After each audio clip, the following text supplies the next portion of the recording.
Example 1.6 को हम read करते हैं और आप भी बुक को निकालिए। एग्जाम्पल 1.6 क्या कह रहा है? Consider 3 charges Q1, Q2, Q3 each equal to Q at the vertices of an equilateral triangle of side L। Question पढ़ते ही दिमाग में अगर फिगर बन गया तो समझिए कि आप क्वेश्चन को बना लें। नहीं फिगर बना तो क्वेश्चन को बनाना मुश्किल काम है।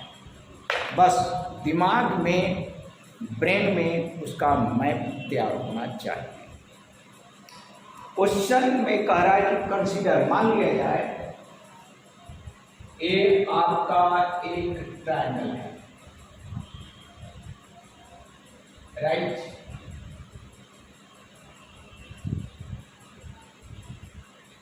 एग्जैक्ट मेजरमेंट तो नहीं, बट ये मान करके चले कि ये इक्विलेटरल ट्रायंगल है।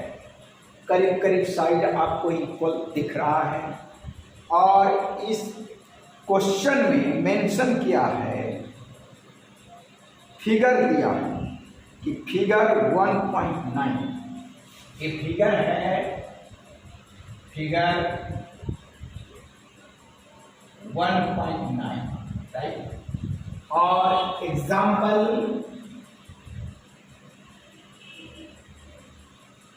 एग्जाम्पल 1.6।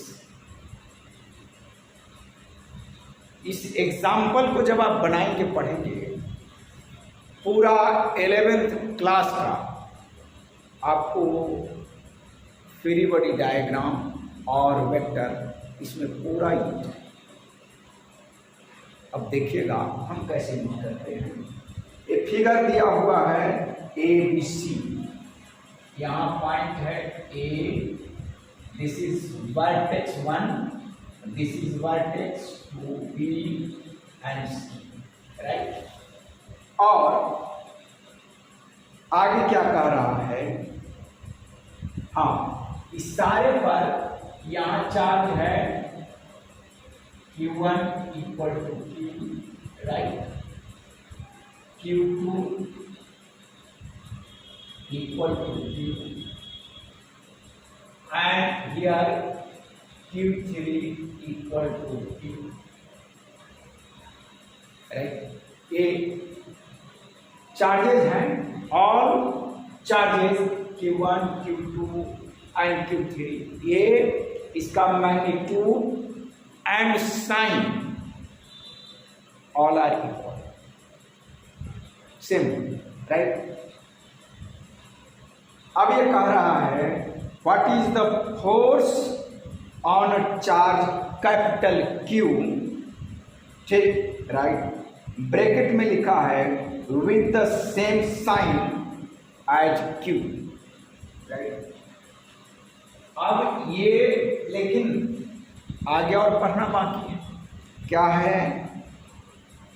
ये कैपिटल Q चार्ज है, ब्रैकेट के बाद लिखा है placed at the centroid of the triangle as shown in figure 1.9।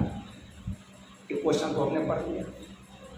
अब बुक को रख देता हूं यहाँ, ठीक। अब चलिए, ये जो पॉइंट यहाँ पर है, इस पॉइंट को हम नाम दे देते हैं, ठीक। This point is O, right, and this is centroid. क्या है? ये सेंट्रॉइड है, राइट। यहाँ पर इस सेंट्रॉइड पर आपका एक चार्ज रखा गया है, जिस चार्ज का नाम है कैपिटल Q। क्या है ये? कैपिटल Q, ठीक। थोड़ा सा फिगर बड़ा बनना चाहिए लेकिन दिख रहा है। दिस इज कैपिटल Q, ठीक। According to question, sign of this charge, it means sign of capital Q charge is same as a small q charge। जो वर्टिसेस पर चार्ज रखे गए हैं उन चार्ज के साइन के बराबर है। बट ध्यान देना है, but magnitude of capital Q, magnitude of capital Q is not equal to the charges which are placed at the vertices of this equilateral triangle.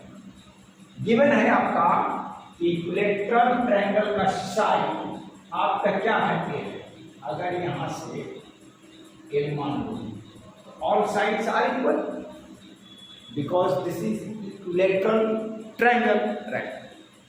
अब कह रहा है find the net force, find the net force on capital Q charge which is placed at the centroid of the triangle, right। अब कैसे निकालेंगे, vector का knowledge होना जरूरी है, फ्री बॉडी डायग्राम का नॉलेज होना जरूरी है।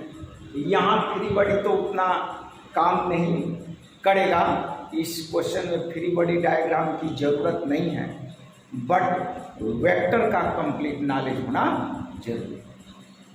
आइए हम इस बात को मान लेते हैं, क्या ये दिया ही गया है तो मान क्या ले, एक राइट।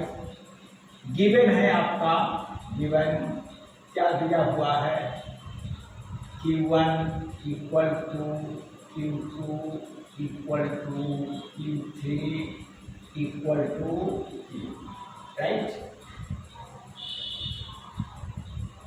इक्वेशन नंबर 1 मान लिए, right.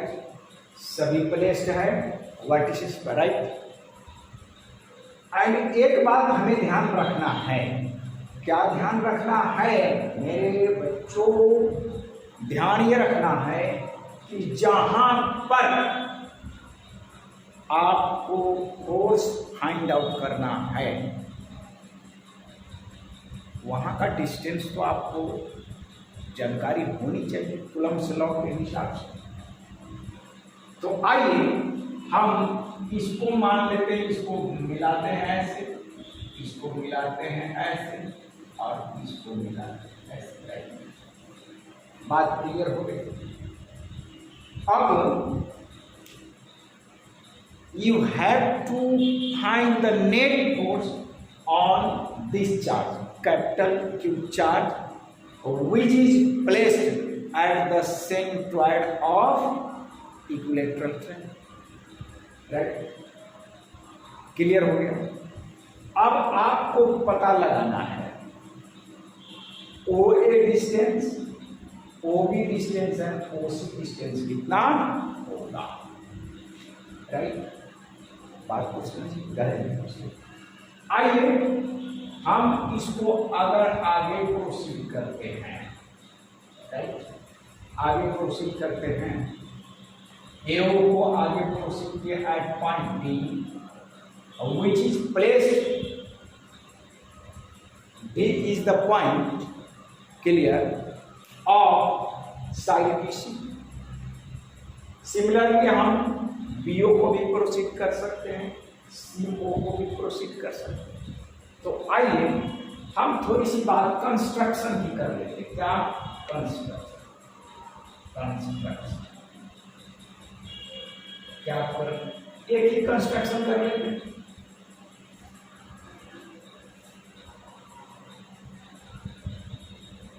AO is produced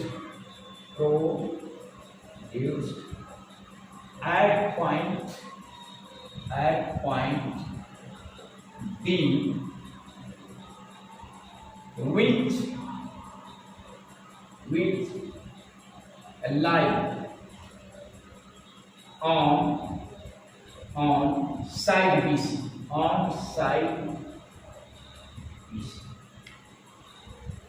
right. ये आपका कंस्ट्रक्शन हो गया।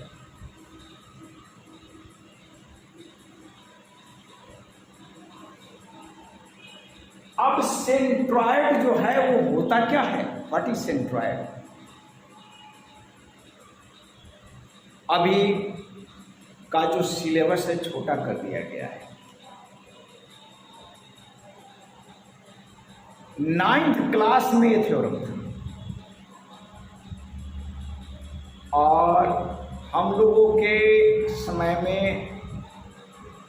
ये थ्योरम का नाम 28 था, थ्योरम नंबर 28। सपोज दैट अभी आप 9th क्लास में पढ़ते हैं मिड पॉइंट थ्योरम, वो थ्योरम नंबर से।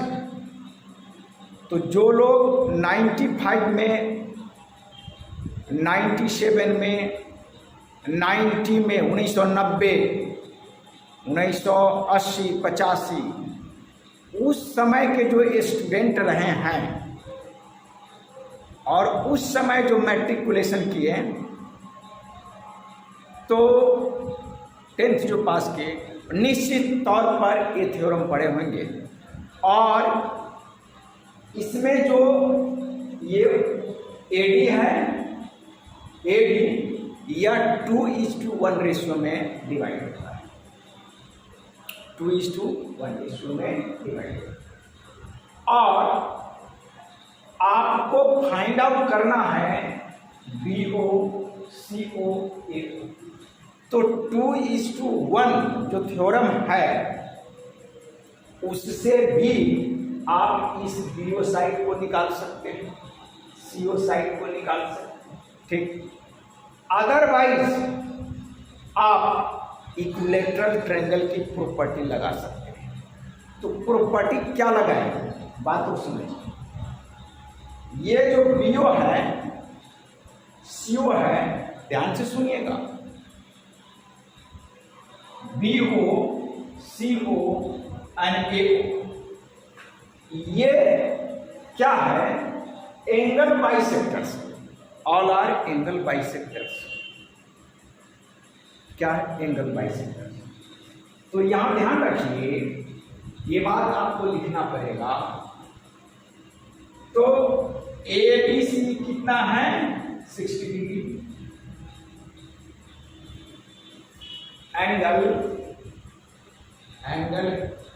A equal to angle B equal to angle C equal to 60 degree, because ABC is an equilateral triangle, because since triangle ABC is an equilateral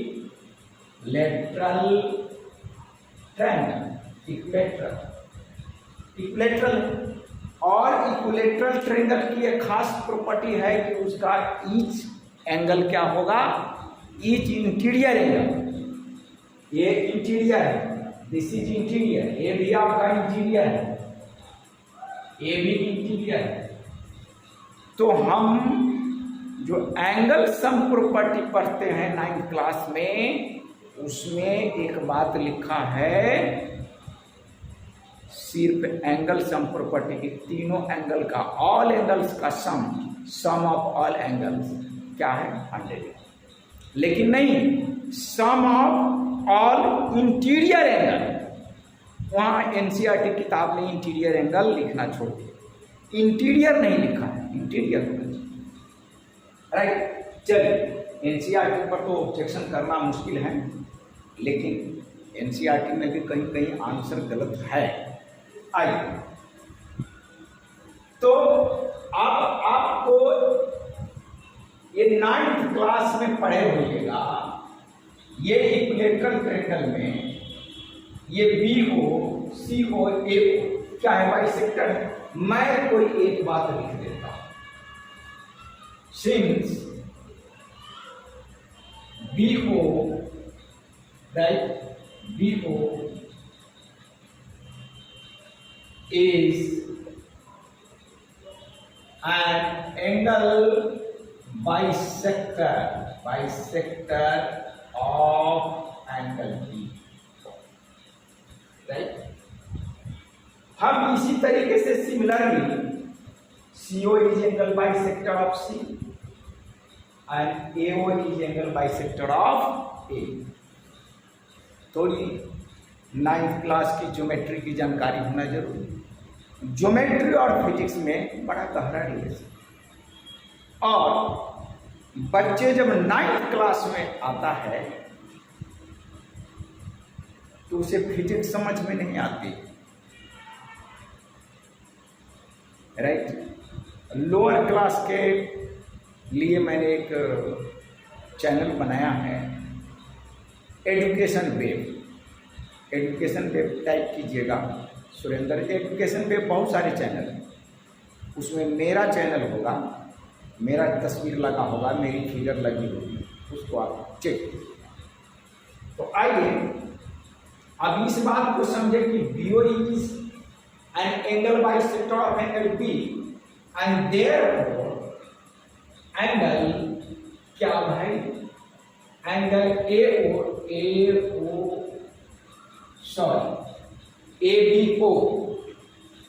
ध्यान दीजिएगा, ABO equal to angle B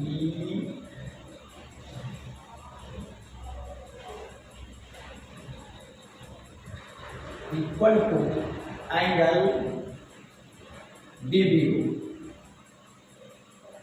या CBO लिख सकते हैं। Definitely ये half angle B होगा, and this is equal to half, right, into 60 degree equal to 30, right, clear. आप by geometry लिख देता हूं, ये 90 डिग्री प्रूफ हो जाता है ऑलरेडी। इक्विलेटरल ट्रायंगल है, isosceles triangle and equilateral triangle की ये प्रॉपर्टी।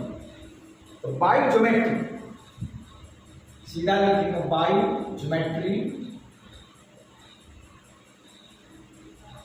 बाई ज्योमेट्री कहिएगा तो मैं प्रूफ भी कर दूंगा, लेकिन मैं फिजिक्स पढ़ा रहा हूं यार। अब इतनी सारी बात को, अब ये बाइसेक्टर भी होता है, ये बाइसेक्टर क्यों है, और आज के समय में 2:1 वाला जो ये रेशियो है, 2:1, ये थ्योरम हटा दिया है, डिलीट कर दिया है बुक से। जब बुक से 2:1 वाला रेशियो है, इस बेस पर भी हम बना सकते। आज तो सिलेबस छोटा कर दिया, बोर्ड भी हटने वाला है, ठीक। तो बाय ज्योमेट्री हम क्या लिख सकते हैं, AD is perpendicular bisector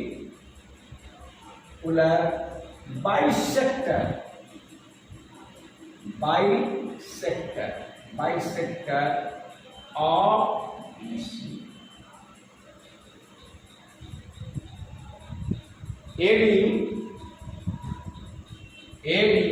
this AD is perpendicular bisector of BC। अब ये भी 9th क्लास की बात है, इसको भी प्रूफ करेंगे तो एक पेज लग जाएगा हर बात। अब ये तो आपको प्रूफ करेंगे, फिर ये प्रूफ करेंगे, फिर ये प्रूफ करेंगे, फिर ये प्रूफ करेंगे, तो भाई 4 पेज लग जाएगा। इसीलिए बच्चे जब 11th क्लास में फिजिक्स पढ़ने आता है तो उसे 9th क्लास की ज्योमेट्री, 10th क्लास की ज्योमेट्री पर पकड़ होना जरूरी, ट्रिगोनोमेट्री जो है उस पर पकड़ होना जरूरी। और जब आप 11th क्लास का फिजिक्स, लॉज ऑफ मोशन पढ़ेंगे, लॉज ऑफ मोशन के बाद जो भी टॉपिक पढ़ेंगे फिजिक्स में, फिजिक्स के फर्स्ट वर्ग, या आप 12th क्लास की जो भी फिजिक्स का टॉपिक पढ़ेंगे, by without concept of vectors and free body diagram, आपके बस की चीज नहीं है।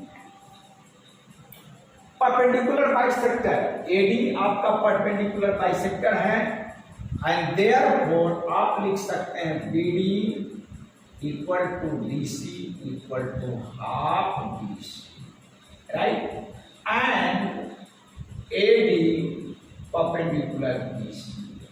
इसका मतलब क्या हुआ कि आपका angle ODB, right, equal to angle, थोड़ा सा मैं बड़ा लिखता हूं, इसको थोड़ा मिटा देता हूं,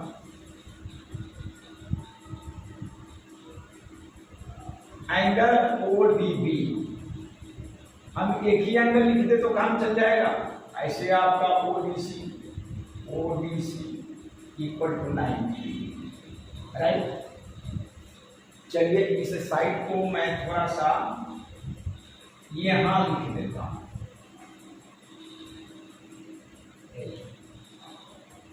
साइड एल है, राइट। अब आप देखिए, आपको ए डिस्टेंस चाहिए, ए डिस्टेंस बोल्ड लाइन से मैंने कर दिया दिस डिस्टेंस, क्लियर। क्योंकि एक चार्ज आपका वर्टेक्स इस वर्टेक्स पर है, एक चार्ज आपका इस वर्टेक्स पर है, और एक चार्ज आपका इस वर्टेक्स। तो हर वर्टेक्स से आपका इस सेंट्रॉइड वाले पॉइंट के बीच का डिस्टेंस आपको जानना जरूरी, राइट। तो ये बात से, ये जो बातें हैं, इन बात से आप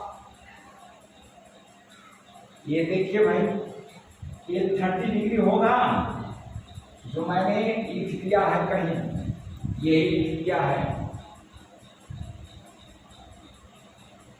30 डिग्री, राइट। हाँ, इसका मतलब, और ये आपका दिया हुआ है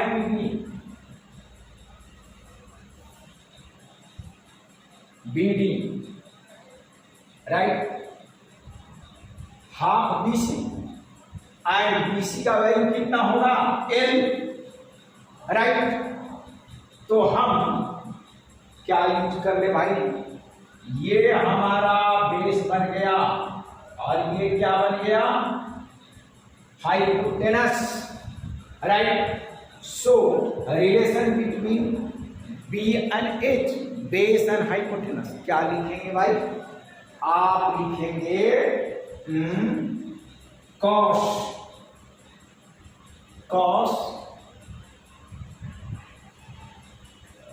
इस पर दिख रहा है क्या, हाँ दिख तो रहा है, देखो कॉस 30 डिग्री इक्वल टू आप लिखेंगे BD upon BO, right, clear. And cos 30 equal to क्या होगा, ट्रिगोनोमेट्री 10th क्लास, राइट। क्या लिखेंगे, ये 11th क्लास में भी है, और √3/2 इक्वल टू BD आपका BC का हाफ है, ठीक है, half BC upon BO, right. आप इसको क्या कर सकते हैं, BC आपका, BO आपको चाहिए, राइट। तो आप क्रॉस मल्टीप्लीकेशन कर दीजिए, तो क्या हो जाएगा, BO √3, right, BO √3 equal to क्या लिखिएगा,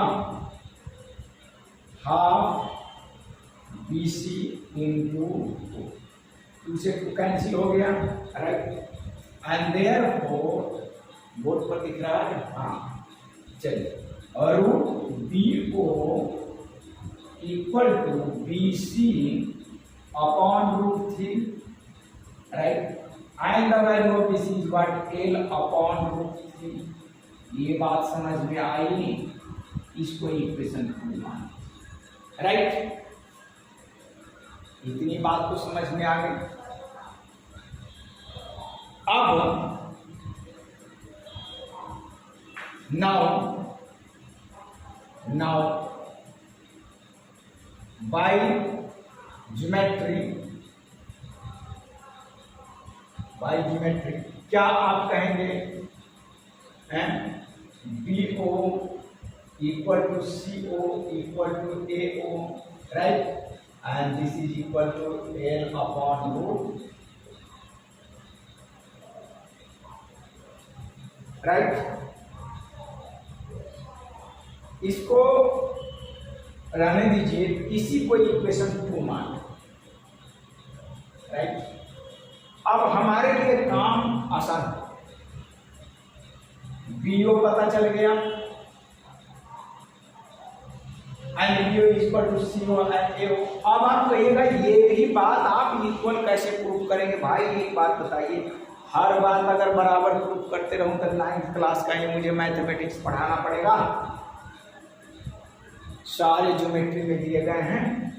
अब हम 1 by 1 अब फोर्स निकालना चाहते हैं। जहां भी फोर्स निकालना हो उस पॉइंट पर आप अपने हाथ की उंगली रख दीजिएगा। क्या? हाथ की उंगली यहां रखें। एनसीईआरटी बुक में लिखा नेट फोर्स आपको you have to find on the capital Q charge which is placed at the centroid of equilateral triangle, ठीक, right, of an equilateral triangle। तो यहां पर आप हाथ रख दीजिए, ठीक, और डायरेक्शन पता चल जाएगा कि फोर्स का डायरेक्शन क्या है। आइए थोड़ी सी बात, हम एक स्पेस थोड़ा बचा हुआ है, इस पर एक इक्वेशन लिख लेते हैं, या नहीं तो हम मिटा देते हैं। इतनी बात को आप लिख लीजिए या वीडियो को पॉज करके आप नोट कर लीजिए आसानी से। इक्वेशन 3 हमारे पास बचा रहना चाहिए, right?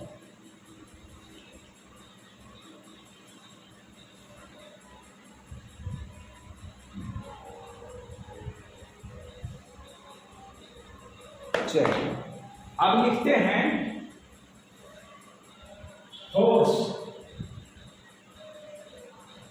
Force on capital Q, ठीक, बाय Q1। इस फोर्स को अगर मैं F1 मान लूं, right, F1, and this is the vector quantity, so इसको टोपी तो लगाना ही पड़ेगा, right? Clear? And this is equal to क्या लिखेगा? 1/4 pi epsilon naught capital Q, ठीक, राइट, एंड Q1 को मैं Q ही लिख लूं from equation 1 because all charges which are placed on the vertices of and this equilateral triangle, उसका magnitude क्या है? इक्वल। सो इसको Q1 के बदले हम Q डायरेक्ट लिखते हैं और अपॉन क्या लिखेंगे? A distance AO whole square, so आप लिखेंगे L upon 3 square, right? Clear? ये बात बन गई। इसको इक्वेशन नंबर 3 मान। और एक खास बात, ये this is the magnitude of this force F1, but what is the direction of this force? भाई कुछ टीचर डायरेक्शन पढ़ते हैं, कुछ डायरेक्शन पढ़ते हैं, हमने देखा। प्रोनाउंसिएशन जो भी हो, और शायद मैं एक कोई यूट्यूब पर फॉरेनर टीचर है, शायद वो अमेरिका का है या वो इंग्लैंड का है, उनका प्रोनाउंसिएशन मैंने सुना शायद डायरेक्शन वो पढ़ते हैं, भाई डायरेक्शन पर। सो अभी याद बात है डायरेक्शन ही है। चलिए आगे। तो इसको हम अगर इक्वेशन थर्ड मानते हैं, राइट, इक्वेशन अगर थर्ड मानते हैं, इस फोर्स का डायरेक्शन किधर होगा? अभी डायरेक्शन बोला गया मतलब डायरेक्शन। चलिए प्रोनाउंसिएशन का जो भी मामला हो उसको हटाइए, बट इसको फिजिक्स का कंसेप्ट समझिए। क्या लिखेंगे? एलॉन्ग। एलॉन्ग सारा मामला टोटली जो कंसेप्ट है वो फोर्स के डायरेक्शन।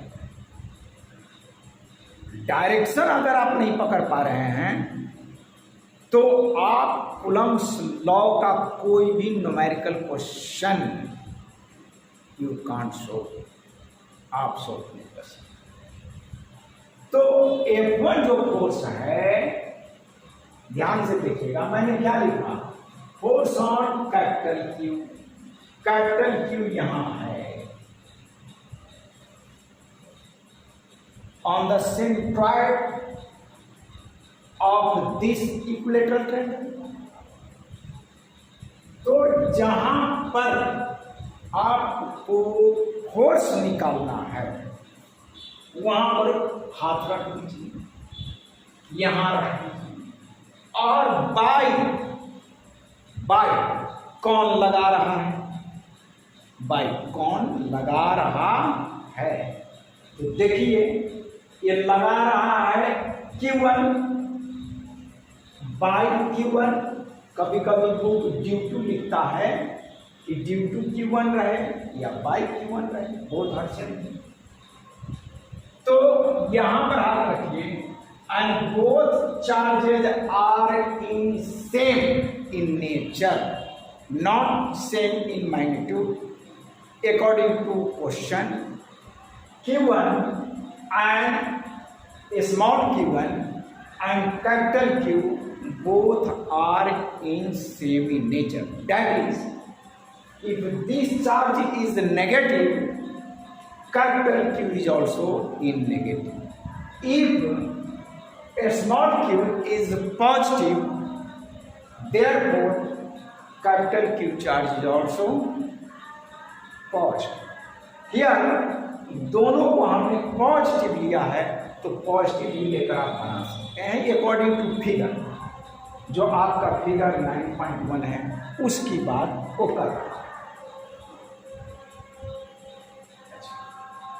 आइए, तो यहां पर जब आप उंगली रखिएगा तो ये स्मॉल क्यू चार्ज जो है वो कैपिटल क्यू को मारेगा, धक्का रिपेल करेगा।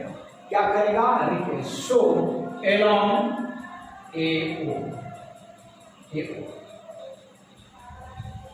AO के डायरेक्शन में ये फोर्स लगेगा। अब जोर दे करके मैंने इस बात को बता दिया, राइट।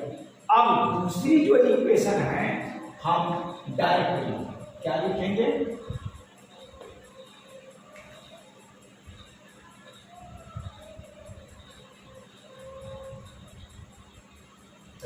अब लिखेंगे फोर्स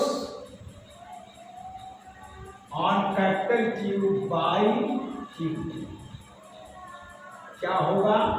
इसको अगर मैं F2 मान लेता हूं तो this is equal to 1/4 pi epsilon naught capital Q small q upon L/√3 whole square है आपका, राइट। और ये हम इक्वेशन मानते हैं, equation number 4, and the direction of this force is BO along, right? Equation number 4. Again, force on capital Q by Q3, right? ये बनेगा क्या? F3 लेते हैं, and this is equal to 1/4 pi epsilon naught capital Q a small q upon L upon E the whole square. Equation number 5.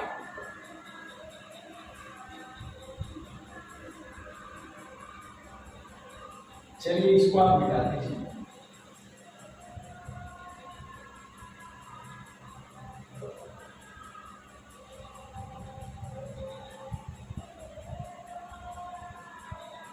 along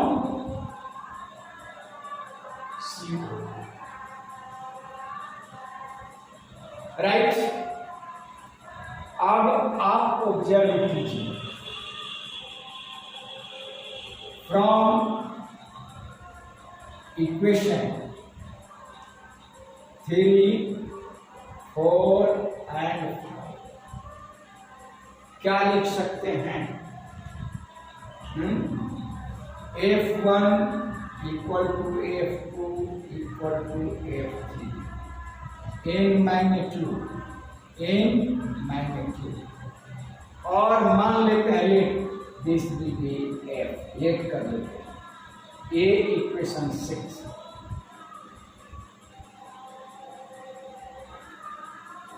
यहां लिख लीजिए let F1 equal to F2 equal to F3 equal to F। मैंने मान लिया, देखिए सारे क्या magnitude से, डायरेक्शन सिर्फ अलग अलग, राइट। अब हम किसी दो वेक्टर का एडिशन करेंगे। आपने parallelogram law of vector addition and triangle law of vector addition already 11th class में पढ़ रखा है, उसी का यहां पर यूज कर रहा है, ऑलरेडी आपने पढ़ा। और ट्रायंगल लॉ और पैरेललोग्राम लॉ, ये दो लॉ के हिसाब से आप दो से अधिक वेक्टर को एक साथ ऐड नहीं कर सकते। You can't add more than 2 vector simultaneously, you can't add simultaneously. लेकिन सवाल उठता है कि अगर आपसे क्वेश्चन पूछा जाए कि 2 + 3 + 5, आप एक बार में बोल देंगे ये 10 होता है।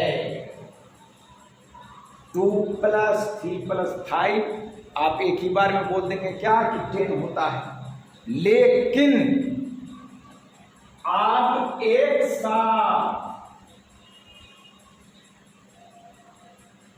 साथ में 2 डिजिट को या 2 नंबर को एक साथ प्लस कर सकते हैं, लेकिन 2 से ज्यादा डिजिट होगा या 2 से ज्यादा नंबर होगा तो उसको एक साथ आप प्लस नहीं कर सकते। बेशक आप 2 + 3 + 5 को एक साथ आप 10 लिख दीजिएगा, लेकिन आपके दिमाग में प्लस का जो प्रोसेस चल रहा है वो सबसे पहले 2 + 3 हुआ है 5। देन आप इस 5 को प्लस करके आप 10 डायरेक्टली आप 2 + 3 + 5 को एक साथ प्लस नहीं कर सकते। मैं एक कहानी आपको बतलाता हूं, और कभी कभी लोग सत्य को नहीं समझते हैं, और हकीकत में सत्य को बोलिएगा तो 100% लोग जो सोशल है, जो सामाजिक है, वो आपको मेंटल कह देगा, पागल कह देगा। मुनीरका में, दिल्ली के साउथ दिल्ली में मुनीरका, जो Jawaharlal Nehru university, well known university है in our country, well known university जैन, उनके पास में मुनीरका एक गांव है, और उसके चारों तरफ एक तो आर के पुरम है, वसंत विहार है, वसंत कुंज है, सारे पॉश इलाका है। चाणक्यपुरी भी उसके नज़दीक है, जो एम्बेसी एरियाज है। एंड वहाँ बहुत सारे कोचिंग सेंटर हैं। लिखेगा अमेरिकन स्पोकन, हम अमेरिकन लैंग्वेज पढ़ाते हैं, अमेरिकन स्पोकन।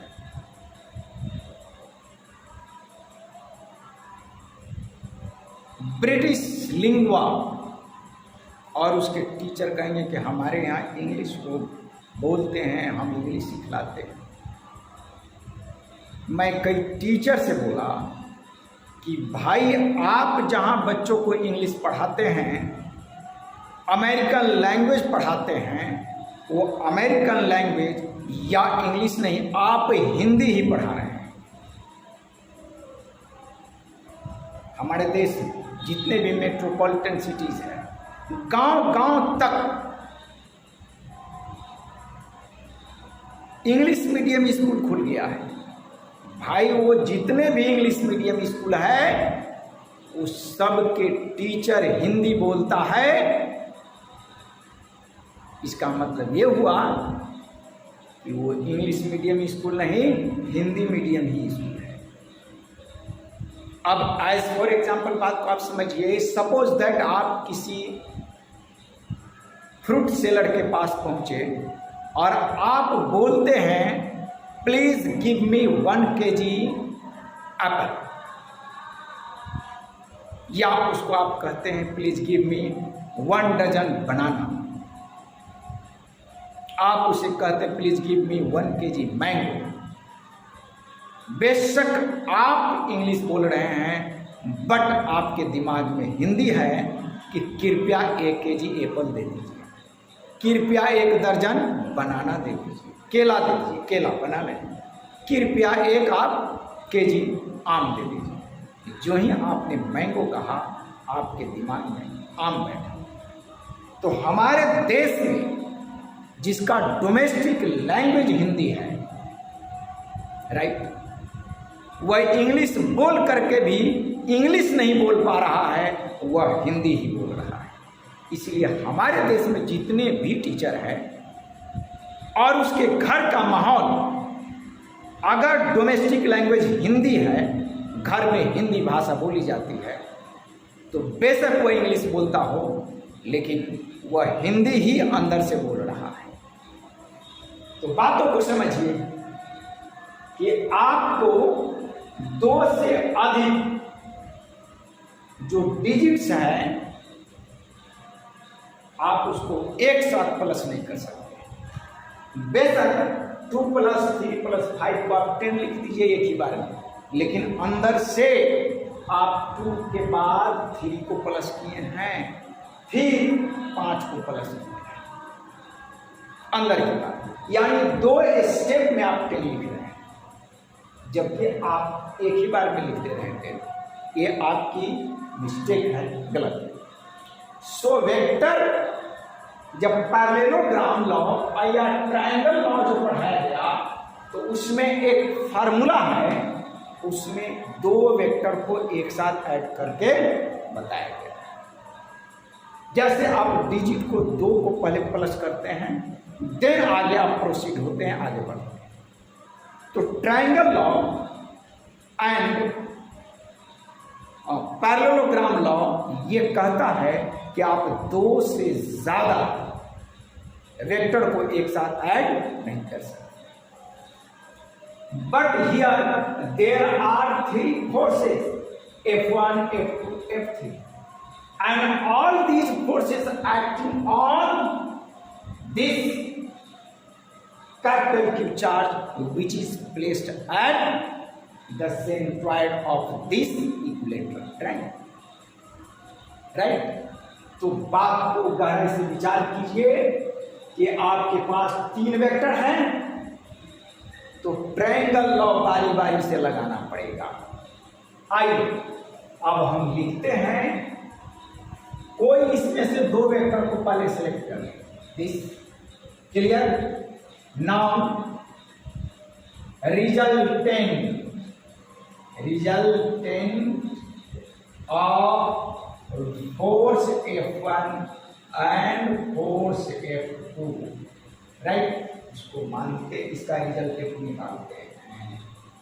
तो भाई अब हम F1 कहाँ है भाई, F1 ए है, इसका डायरेक्शन अलोंग AO इधर है, राइट। एक हम री डायग्राम आपको बनाकर देता है, इसी में नहीं पीछे पीछे हो जाएगा। ये ऐसे हैं, देखिए इसको जरा सा मैं इरेज कर देता हूं, बोर्ड छोटा है कोई बात नहीं। एक कोर्स को रखता हूं बिकॉज सारे कोर्स तो एक ही हैं।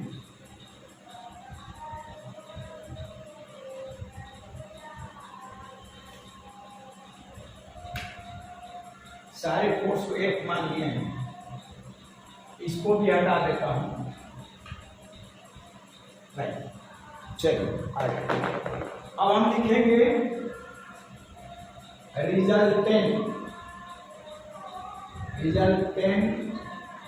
Of force F1 and force F2। इसको मान लीजिए F12 और री डायग्राम बनाएंगे।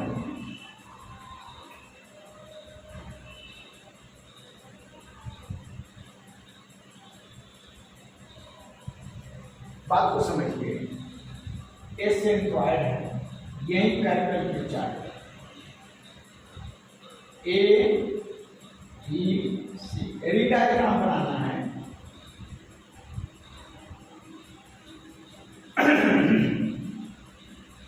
थोड़ा गला मेरा खराब है। अब आप देखिए ये F1 इधर है और F2 ये देखिए, ये F2 और ये हमारा है F2, right. F1 this F1 and this इसका रिजल्टेंट निकालना है, राइट। तो क्या हो जाएगा, अगर हम एक पॉइंट यहां देते हैं जहां पर आपका कैपिटल क्यू रखा हुआ, तो देखिए ये वेक्टर ऐसे आया, ये है F1, राइट।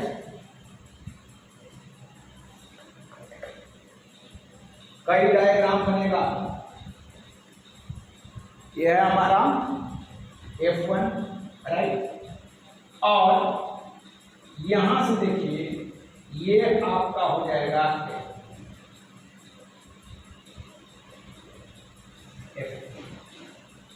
दोनों का टेल एक जगह है, ये एंगल आपका कितना हो जाएगा 120। एंगल F1 एंड F2 कितना हो गया 120। इसको आगे, इसके हेड को आगे पकड़ कर खींचिए और इसको ऐसे, ये आपका, और ये जो वेक्टर होगा ये आपका बनाने में थोड़ी सावधानी रखिएगा, क्योंकि तीनों जो वेक्टर है, जो तीनों जो फोर्सेस हैं, ये मैग्नीट्यूड में बराबर है। तो जितना बड़ा ए उतना ही बड़ा ए और उतना ही बड़ा, अनुमान से। ये नहीं कि इसको बना दीजिए बहुत बड़ा, इसको बना दीजिए और बड़ा, इसको लंदन, इसको अमेरिका तक, ये बात नहीं करना है।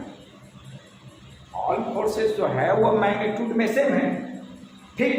तो दोनों बराबर, ये जो लेंथ है वेक्टर का, इसका और इसका बराबर।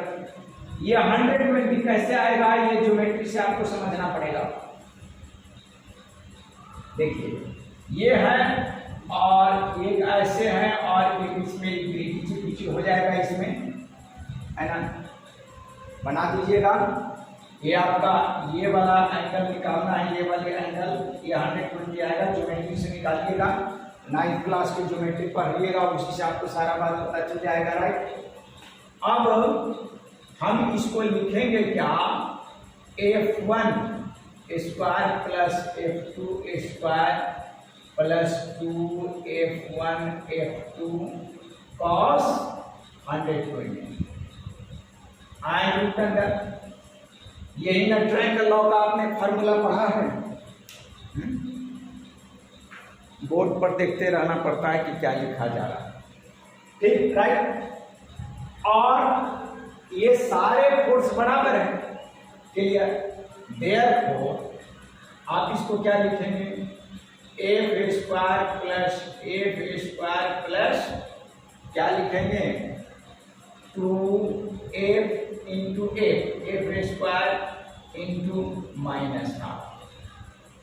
ये तो जानकारी आपको रखना पड़ेगा। ये इससे कैंसिल हो गया तो ये क्या बन गया आपका? 2F square minus F square equal to क्या लिखेंगे? इसको F लिखेंगे। सो F12 इसके बराबर हो गया, F के बराबर आ गया। राइट? F1 इसके बराबर F। इसको जरा सा ठीक ढंग से बना देता हूं यार। यहां लिख देता हूं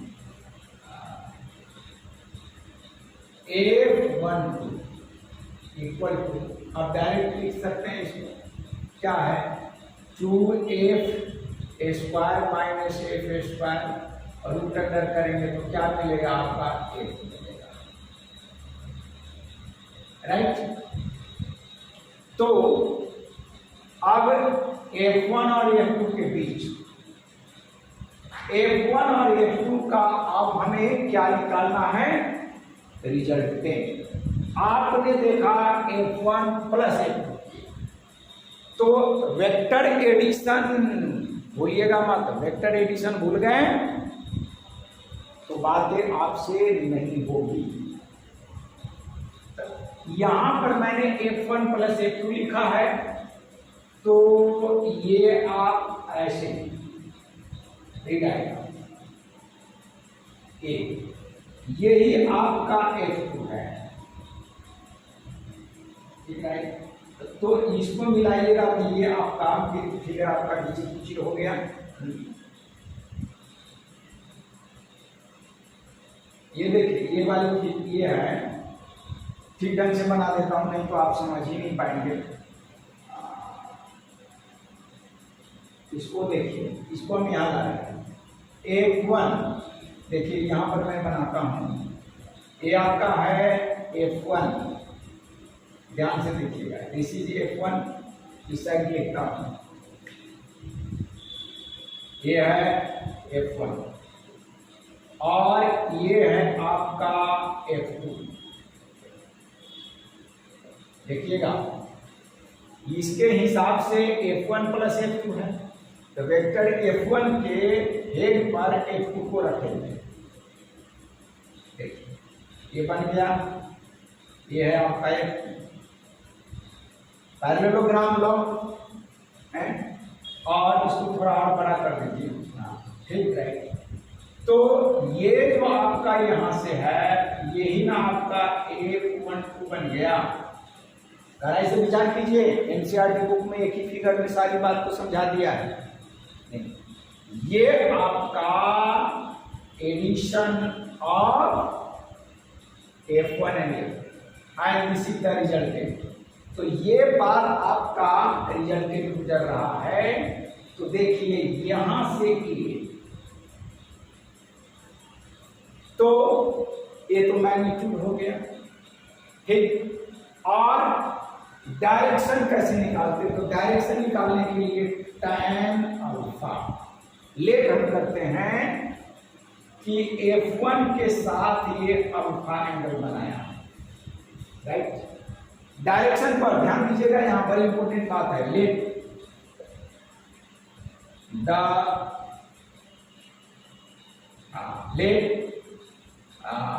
F12 makes an angle alpha, चलो बीटा मान लो, अल्फा लिखने में आपको दिक्कत होगा, चलिए beta, beta with vector F1। भाई द्वारा इसे विचार कीजिएगा, ये पर बात F1 के साथ F12 जो रिजल्टेंट निकला है वह बीटा एंगल बनाया, तो यहां बीटा मैं बना देता हूं, बीटा बना देता हूं। क्लियर? अब क्या लिखते हैं, जो ये आपका जिसके साथ एंगल नहीं है उसका कंपोनेंट लेते हैं। ये सारे ट्रायंगल लॉ में वेक्टर एडिशन में पढ़ाया गया। तो tan बीटा इक्वल टू क्या लिखेंगे, F2 साइन, अब कौन वाले, sign theta upon F1 plus F2 cos theta. ये डायरेक्शन निकालने के लिए फॉर्मूला है, डेरिवेशन है, बात समझ। तो अब हम ट्रायंगल लॉ हम वहां फिर पढ़ाएंगे नहीं, ट्रायंगल लॉ हम पढ़ाएंगे। F2 sine theta F1 plus F2 cos theta. देखिए यहां पर F2 जिसके साथ एंगल आप बनाए उसका कंपोनेंट नहीं देना है, कंपोनेंट इसका लेना। हालांकि वहां पर लामी थ्योरम से भी हम एंगल निकाल सकते हैं, लामी थ्योरम का भी यूज है। लॉ ऑफ कॉस इसको बोलेंगे, law of sine, law of sine, लामी थ्योरम वाली बात करते हैं। मैं लामी थ्योरम को अभी यूज नहीं करके इस फार्मूला का यूज कर रहा हूं। तो देखिए tan बीटा इक्वल टू क्या हो गया, F राइट और sine theta and upon F plus F cos theta, right. ये क्या बन जाएगा आपका, tan, इसको tan बीटा और F कैंसिल बनेगा क्या, sign theta upon 1 plus cos theta. अब 1 प्लस कॉस थीटा होता क्या है, ये नॉर्मली आप 1 plus cos theta into cos square theta, 2 cos square theta. एक बार चेक कर ले क्या, मैं भी मेरा भी याद नहीं रहता है, डेरिवेशन कर लूँ या इस पर नेट चला करके चेक कर लेता हूँ।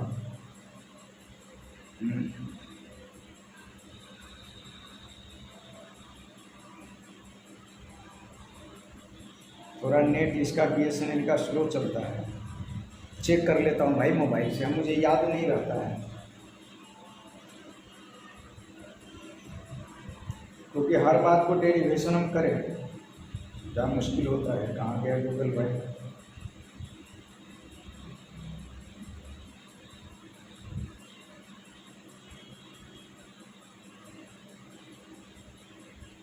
One plus cos theta equal to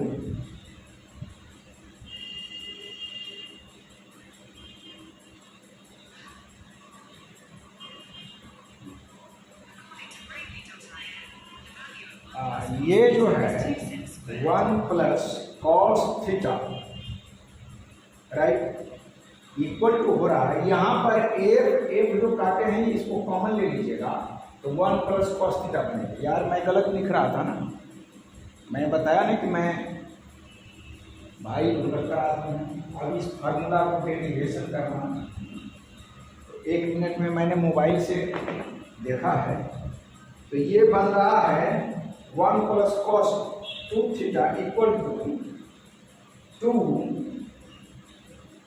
sine square theta upon, ये बात थोड़ा अच्छा से लिख देता हूं यार।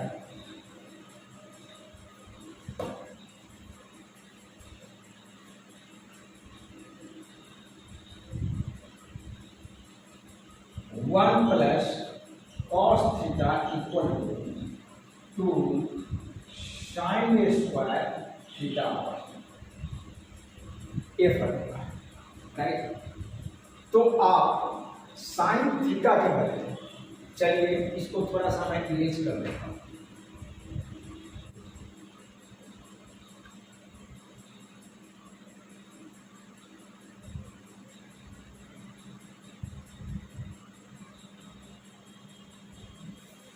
हाँ, तो अब आप देखिए, हम इसका निकालते हैं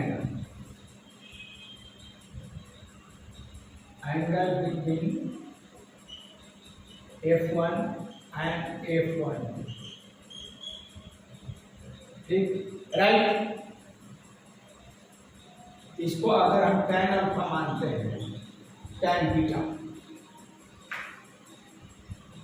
ध्यान से बात को रखिएगा, tan बीटा इक्वल लिखेंगे F2 sine theta upon F1 plus F2 cos theta.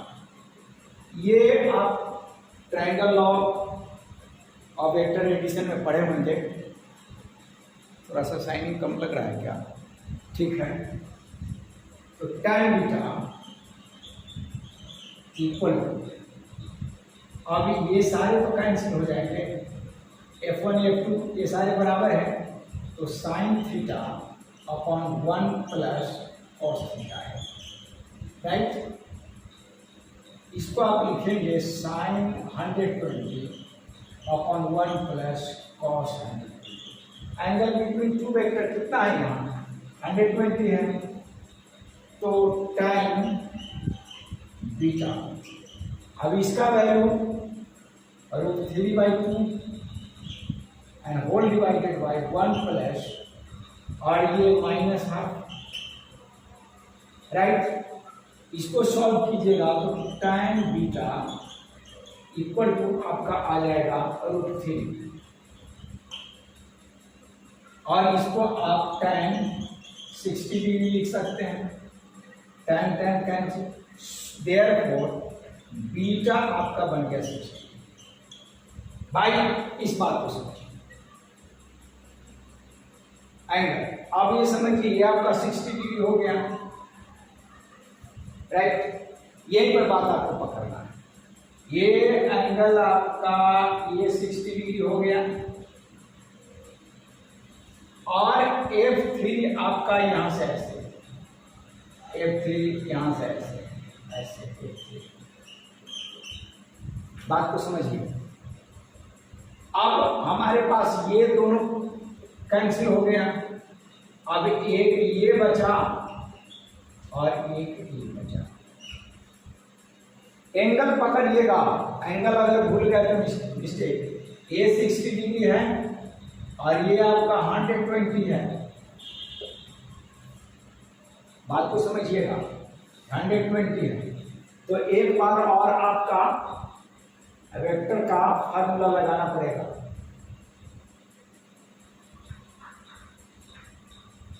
एक बार और आपका आप निकालेंगे,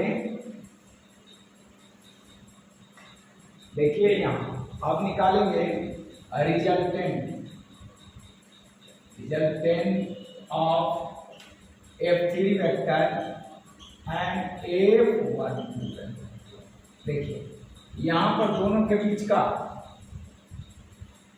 और F12 भी एक ही आया है मैग्नीट्यूड में, ध्यान रखिएगा। और ये वेक्टर और ये वेक्टर दोनों के बीच में एंगल कितना? 180। ये 60, यहां से 60 है और ये 120 है। बस एंगल पकड़ना सीख गए तो बन जाएगा। इसको F123 क्या हो जाएगा? F3 square plus F12 square plus 2F3 F12 और cos 180। देखिए एंगल पकड़िए, वहां पर cos 120 पर बढ़ाए थे, यहाँ सारे फोर्स जो है 120 पर है।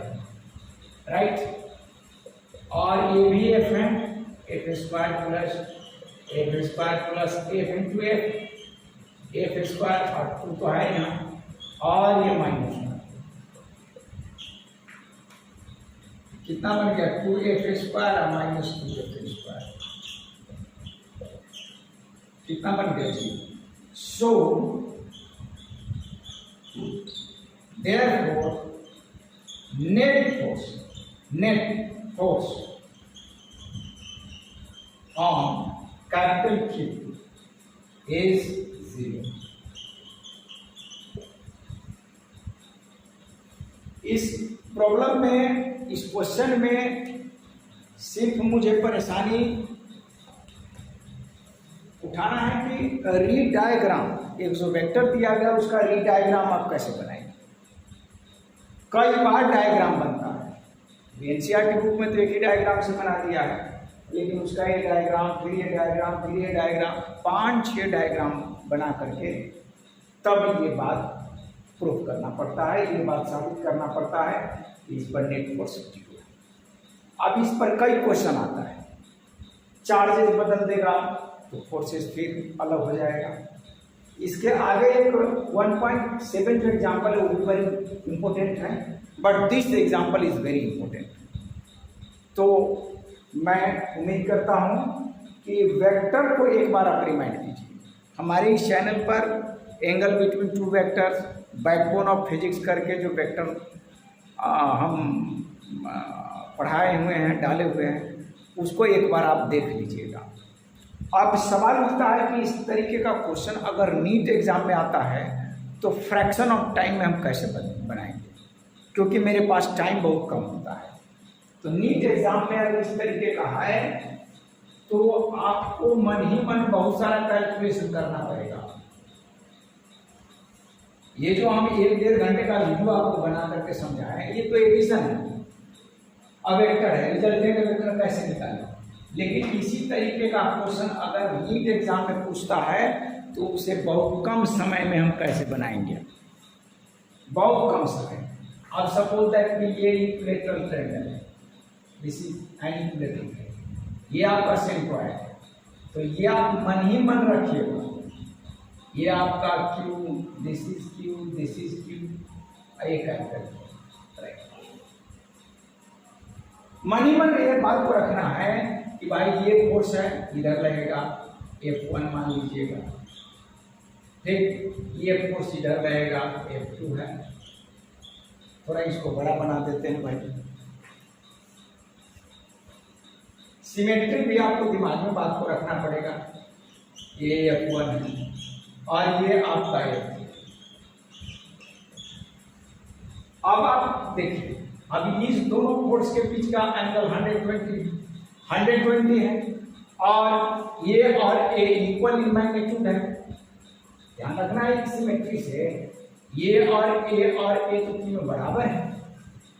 Definitely F1 equal to F3 लिखिएगा, पूरा फोर्स इक्वल है और इक्वल है तो क्या बनेगा, इसका F1 और F2 री डायग्राम मन ही मन सोचना है भाई, ये कैसे है F1, ये आपका F2 ऐसे है, इसका री डायग्राम बनाइएगा। तो अगर आप ऐसे करते हैं तो थोड़ा सा ऐसे आप पैरेलल ले चलिएगा, तो ये आपका F1 आएगा, ये आपका 60 डिग्री बन करके आएगा और F3 आपका ऐसे, राइट, ये आपका 120 है। तो एंगल बिटवीन देम F3 और F1 180 डिग्री बन गया। बस एंगल पकड़ना और 180 डिग्री पर एक वेक्टर ऐसे और एक वेक्टर ऐसे, रिजल्टेंट क्या हो जाएगा, अगर दोनों बराबर है तो रिजल्टेंट 0 हो जाएगा। शॉर्टकट बहुत कम टाइम में, यानी 40 सेकेंड में ये काम कर देता है और बाकी समय जो है आप यूज कीजिएगा जो ऑनलाइन एग्जाम है या जैसा भी है उसके हिसाब से। तो इस तरीके का क्वेश्चन हम बनाते हैं इसमें। नेक्स्ट एग्जाम्पल के साथ हम फिर मिलेंगे। ठीक है।